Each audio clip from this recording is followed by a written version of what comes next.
las sedes secretores de los islotes, Langernas, ¿no?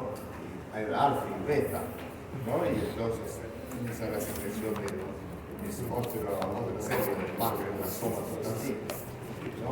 Y después inicia la secreción del polipéptido pancreático a la adolescencia, y así inicia la secreción de insulina. ¿Bien? Células beta, insulina, ¿no? Células alfa, que no carbón. ¿Ya? Esto lo pasamos. Entonces, ¿se acuerdan de una pregunta? El páncreas es un órgano retroperitoneal, intraperitoneal, paciente intraperitoneal. No, es un órgano retroperitoneal. Retroperitoneal. Pero la guía práctica decía que... ¿Sí? Decía que... La guía práctica. Que parte era retro y parte era intra. Un poco de la cola, es son rectos retroperitoneal. Y tú ves en el... No, está separado del estómago por el foramen omental, ¿no? La cavidad de los triplones, y el páncreas está posterior a ese espacio, a ese foramen, ¿no? Aquí el estómago, entonces está aquí atrás. Mira, aquí se está dibujando el páncreas. Esto está posterior al foramen omental, otra cavidad de los triplones. Esa es la localización. Y la localización, mira, aquí está. Hígado, órgano pancreático, este es el peritoneo que recubre la pared anterior del abdomen, ¿no? El colon queda con su fascia tot ahí, la parte posterior, retroperitoneo, y este es, ¿no? Cubierto por el peritoneo. Y entonces aquí vemos, ¿no es cierto? El páncreas, el riñón, son retroperitoneal, el peritoneo va, esta es la raíz del mesenterio, y el peritoneo, ¿no? Va en este sentido. Entonces, retroperitoneal, riñón y el páncreas son órganos retroperitoneales. ¿No? Y aquí vemos igual la aorta, y aquí, ¿qué sería? La arteria mesentérica superior. Superior, y aquí está el páncreas, ¿no? El peritoneo, y aquí está la raíz del mesenterio, ¿no? Así va. Entonces, esto ya lo hemos visto también en la anatomía, ¿no? Ya hemos visto en la anatomía, la cabeza, el cuello, ¿no? El cuerpo y la cola, ¿no? Y el proceso pulsinar, así como en los pulmones. ¿Conoces la língula? ¿Se acuerdan de la língula? Igual, pulsinar de la cabeza, ¿no? Está localizado posteromedial a la cabeza, separa la vena, ¿no? La vena cava inferior, de la portal. Esto es la vena mesenteria superior, la arteria mesenteria superior, por debajo del páncreas. Y por arriba, ¿no es cierto? Está el tronco celíaco, así que el tronco celíaco y la arteria mesentérica ahí, ¿no? Como colgado el páncreas. Entonces, generalmente en la anatomía nosotros marcamos cabeza, cuerpo y cola, pero ¿cierto? Pero tiene cabeza, cuello, cuerpo y cola, y el proceso pulsinar. Entonces esto ya sabemos, el cuerpo está bordeado superiormente por la arteria esplénica. Esta es la arteria esplénica que va en sus ramas, la dorsal pancreática, la magna, ¿no? Y la vena esplénica también corre posteriormente, ¿no? Y en la parte inferior, el colon transverso, porque aquí tengo que estar retirado ese colon transverso, y la cola se extiende hacia el línea esplénico acá, ¿no? Y así vemos la cabeza, ¿no? Está irrigada por la gastrodenal, y la gastrodenal va a dar pancreático duodenales, los centros superiores, anteriores y posteriores, y por la arteria mesentérica superior, que va a dar las pancreáticos duodenales inferiores. Entonces, ¿quién irriga el páncreas? Irriga la esplénica, la gastrodenal, que es rama de la hepática, y también la mesentérica superior. Entonces ahí tiene tres fuentes de irrigación, ¿no? A veces hay causas así, por ejemplo, está la arcada izquierda, el rama derecha de la cavidad dorsal, en ambos sistemas que crean anastomosis ahí en la parte posterior, ¿no?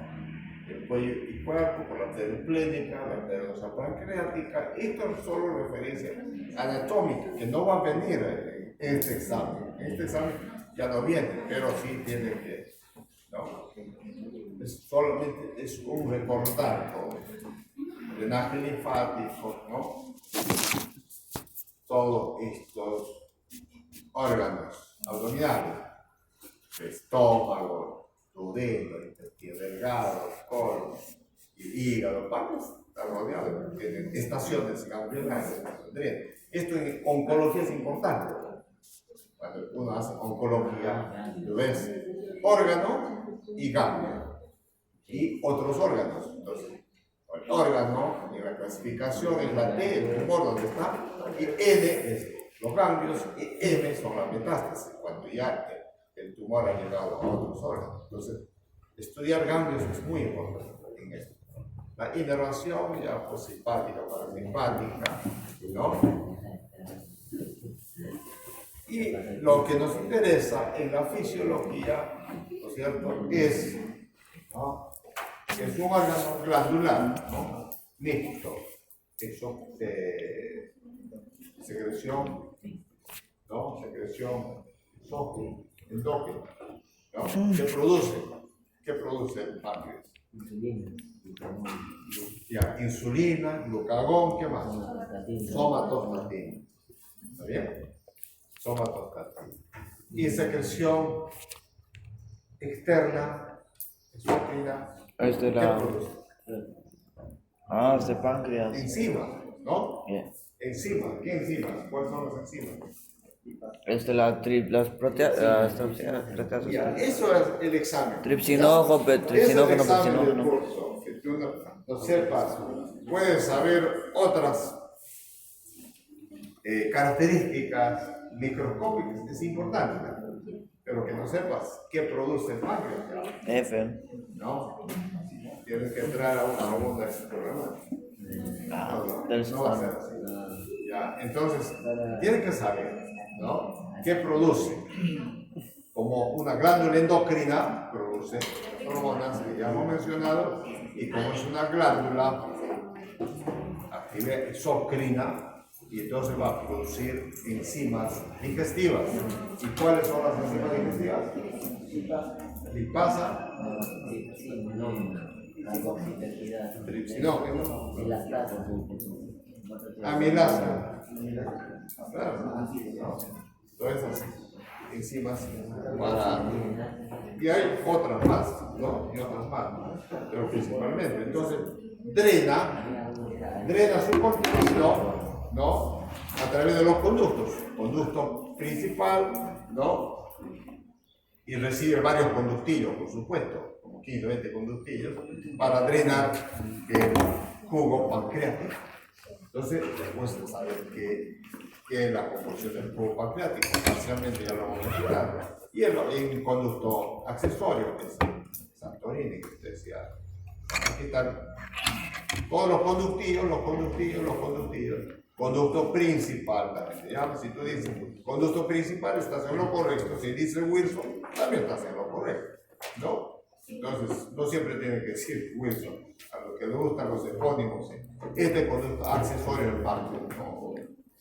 Santorini. Y el Santorini, principal, más o menos, las dimensiones ¿no?, y cada vez se va ensanchando a medida que va a desembocar el conducto, porque está recibiendo.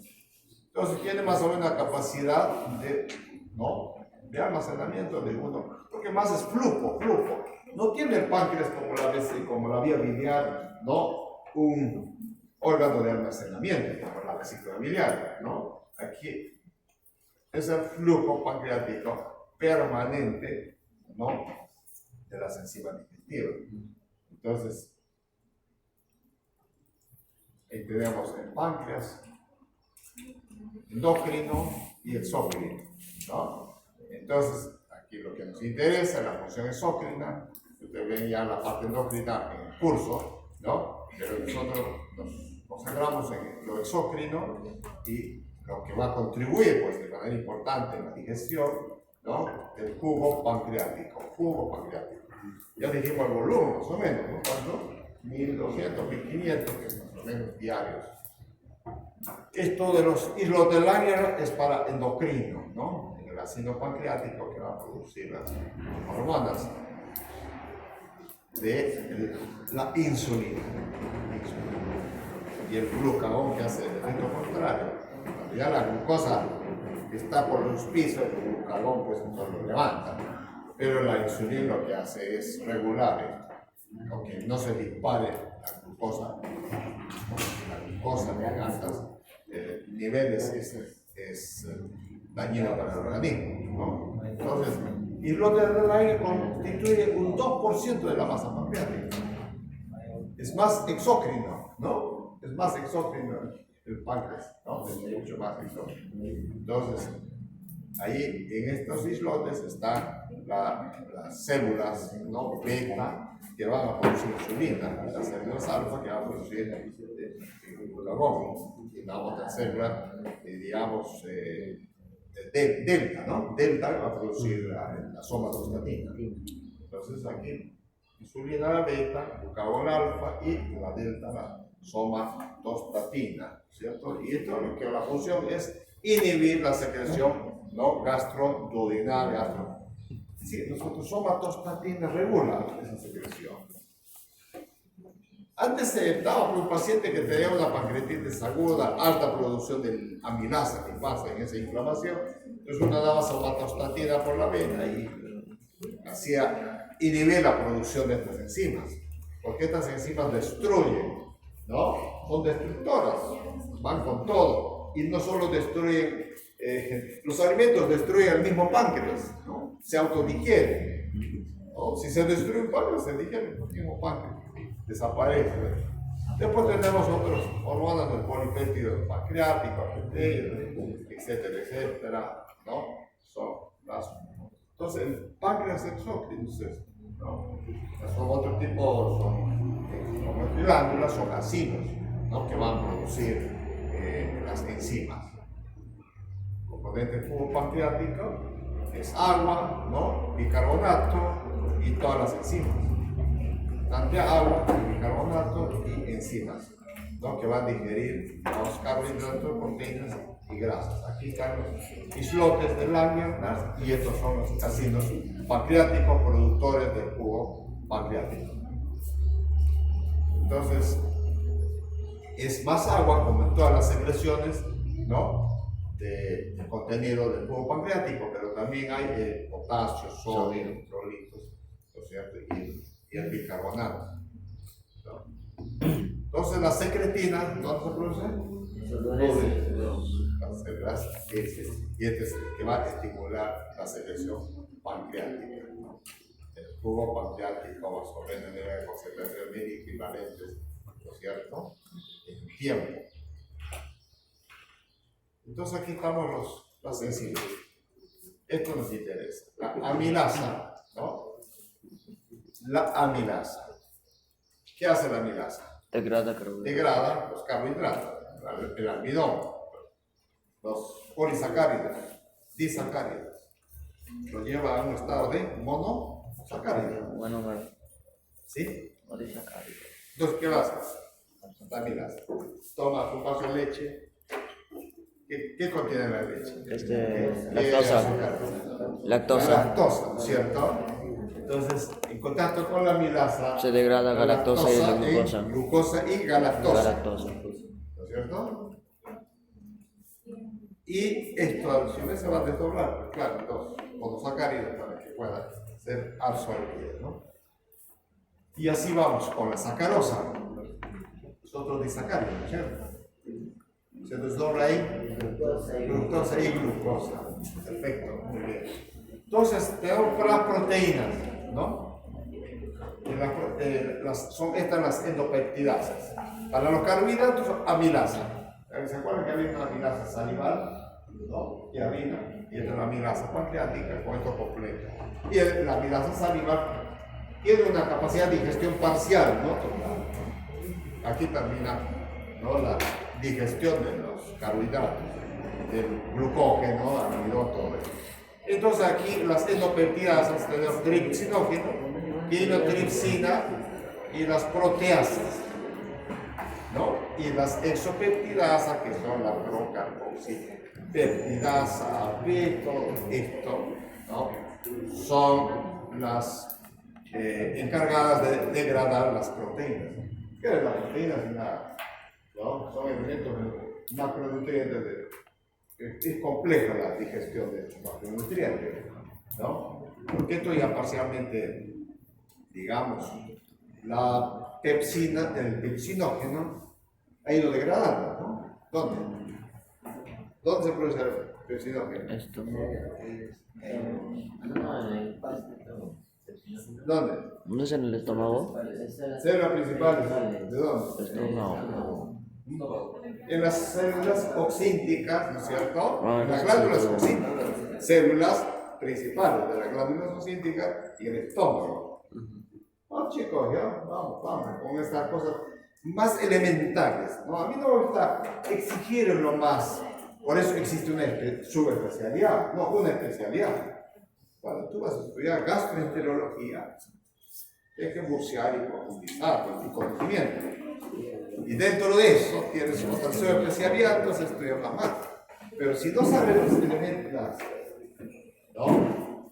Los puntos fundamentales, básicos, importantes, tampoco nos perdemos, ¿no? Porque se tiene que decir todo eso que estamos hablando. Entonces, aquí las proteínas son ya parcialmente digeridas y completa con el jugo pancreático ya, al desdoblar. ¿A qué estado de las proteínas va a llegar al duodeno para que pueda toda la acción del tripsinógeno y la tripsina, quinotripsina? Aquí. Aquí. Aminoácidos, pues, chicos. No. ¿No es cierto? Aminoácidos. Pero eso es El el estado de elemento. aminoácidos, las proteínas. En el estado de aminoácidos, condición de aminoácidos, ¿no? Ya podrán ser absorbidas. Ah, por eso es sencillo. ¿No? ¿Está bien? Claro. Y las grasas. Con la lipasa pancreática, fosfolipasas, esterasas de colesterol, pero principalmente la lipasa. La lipasa que llega, se doblan todos los triglicéridos, colesterol, los ácidos grasos, pero a la onda de monoglicéridos y a su estado de kilomicrones, micelas, ¿no? Van a ser absorbidas. Entonces va de lo que es macro A lo mismo. a los mínimos, ¿no? Para que esas condiciones puedan ser absorbidas por el mucosa intestinal del yeyuno, de la microvellosidad del yeyuno, ¿no? Por el enterocito del yeyuno, ¿no? En el intestino delgado, chicos, de las glándulas de Grune, las glándulas de Liebig, ¿no?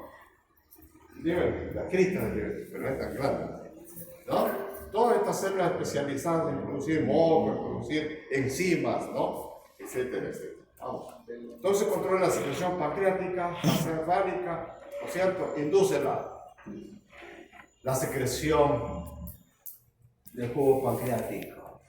Entonces aquí principal mediador es la gastrina. ¿Y la gastrina se produce ¿dónde? Células que del antro gástrico. La gastrina. Salud. Entonces, vamos a entrar en la fase gástrica de esta secreción. Aquí va, primero siempre siendo cefálico para estimular, ¿no? La secreción pancreática. Como mediador tenemos la gastrina. Entonces, aquí en la fase gástrica se libera mayor cantidad de gastrina en respuesta a la distensión de la calma gástrica en presencia de aminoácidos y péptidos, ¿no? La presencia del alimento es la que va a producir, ¿no es cierto? Va a producir un estímulo en la secreción del jugo pancreático, en este caso, pues, un bife, un churrasco, ¿no? Viene proteína y entonces dice aquí hay que prepararse porque se viene hay trabajo, ¿no? Le damos trabajo al estómago, bastante trabajo, en la digestión, ¿no? Entonces se tiene la cámara gástrica y esto va a producir liberación, ¿no es cierto?, de gastrina, y la gastrina va a estimular la secreción del jugo pancreático. Entonces hay una fase intestinal y una presencia de acidez a nivel duodenal, ¿no? Presencia de acidez a nivel duodenal también es lo que va a producir es secreción de la glándula de Brugger, moco, que es alcalino para neutralizar la acidez del estómago. Porque del estómago, ¿no?, la secreción del jugo gástrico es ácido, pH ácido, y entonces en la glándula de Brugger, en el intestino, aquí, ¿no es cierto?, se va a producir, digamos, el moco alcalino. Y esto estimula la producción de secretina, más intestinal, y a su vez estimula directamente a la producción del jugo gástrico. Después, otra función del jugo gástrico es la presencia de jugo gástrico en el bicarbonato, ¿no? Y la bicarbonato del duodeno, más o menos. El duodeno recibe, digamos, 20-30 de ácido clorhídrico por hora, y esto debe ser neutralizado por el bicarbonato para mantenerlo. Esto habla como un buffer, para poder neutralizar el ácido del estómago. ¿Está bien? Y la amilasa actúa, ¿cierto?, en desdoblar los almidones. La lipasa hidroliza los ácidos grasos, emulsifica, y así vamos, ¿no es cierto, chicos?, completar esta parte de la función. Hoy día ha sido biliar y pancreático. Ya propiamente cuando entremos en hígado vamos a estudiar ya la fisiología hepática. Pero todo en su conjunto, digamos, participa en la digestión de los alimentos. Nos vemos el viernes para estudiar.